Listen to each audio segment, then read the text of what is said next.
ನೀನು ಅವನು ಕೊಟ್ಟಿರೋ ಸಲಿಗೆ ಜಾಸ್ತಿ ಆಯ್ತು. ಇಷ್ಟೊತ್ತಾದ್ರೂ ಅವನು ಎಲ್ಲಿದ್ದಾನೆ, ಎಲ್ಲಿಗೆ ಹೋಗಿದ್ದಾನೆ ಅಂತ ನಮ್ಗೆ ಯಾರಿಗೂ ಗೊತ್ತಿಲ್ಲ. ಒಂದು ಫೋನ್ ಕೂಡ ಮಾಡಿಲ್ಲ. ಕಾಲ್ ಮಾಡಿದ್ರೆ ಕಾಲ್ ಕನೆಕ್ಟ್ ಆಗ್ತಾ ಇಲ್ಲ. ಪ್ರಸಾದ್, ಅವನಿಗೆ ಬೇಸರ ಆದಾಗಲೆಲ್ಲ ಅವನು ಎಲ್ಲಿಗೆ ಹೋಗ್ತಾನೆ ಅಂತ ನಮಗೆಲ್ಲ ಗೊತ್ತಿರೋ ವಿಷಯ ತಾನೆ. ಅವನಿಗೆ ಯಾಕೆ ನಾವು ಸುಮ್ಮನೆ ತೊಂದರೆ ಕೊಡಬೇಕು? ಹೋಗಿದ್ದಾನೆ, ಹೋದವನು ಬರ್ತಾನೆ, ಬಿಡು. ಹಾಗಂತ ಇಡೀ ರಾತ್ರಿ ಮನೆಗೆ ಬರಲಿಲ್ಲ ಅಂದ್ರೆ ಏನರ್ಥ? ಮೊಮ್ಮಗನ ಮೇಲೆ ಪ್ರೀತಿ ಇಟ್ಕೊಂಡಿದೀವಿ. ಪ್ರೀತಿ ಇರೋ ಕಡೆ ಭಯನೂ ಇರುತ್ತಲ್ವಾ?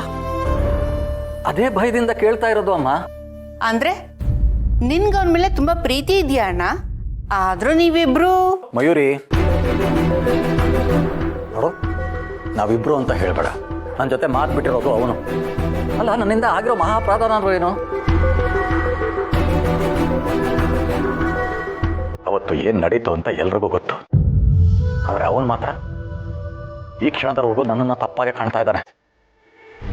ಪ್ರಸಾದ್, ಕೆಲವೊಂದು ನಿರ್ಧಾರಗಳು, ಕೆಲವೊಂದು ಘಟನೆಗಳು ನಮ್ಮ ಮನಸ್ಸಿನ ಮೇಲೆ ಗಾಯ ಮಾಡುತ್ತೆ. ಆ ಗಾಯ ಮಾಸೋದು ಅಷ್ಟು ಸುಲಭ ಅಲ್ಲ ಕಣೋ. ಸರಿ, ಈಗ ಯಾಕೆ ಮಾತು? ನನ್ನ ಮಗ ನನ್ನ ಜೊತೆ ಮಾತಾಡ್ತಾ ಇಲ್ಲ, ಅದಕ್ಕೆ ನನಗೆ ಬೇಜಾರಾಗಿದೆ ಅಂತ ಹೇಳಿದೆ ಅಷ್ಟೇ. ಅಪ್ಪ, ಅವನು ಮಾತಾಡಿದ್ರೆ ಏನಂತೆ?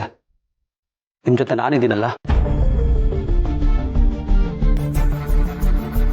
ಅಪ್ಪ, ಈಗಾಗಲೇ ನಿನಗೆ ಹೇಳಿದ್ದೀನಿ, ನನಗಿರೋವನೊಬ್ಬನೇ ಮಗ. ಅವನು ಎಲ್ಲಿದ್ದಾನೆ, ಹೇಗಿದ್ದಾನೆ ಅಂತ ಗೊತ್ತಾಗೋವರೆಗೂ ನನ್ನ ಮನಸ್ಸಿನಲ್ಲಿ ತಳಮಳ ಹಾಗೆ ಇರುತ್ತೆ ಅಂತ.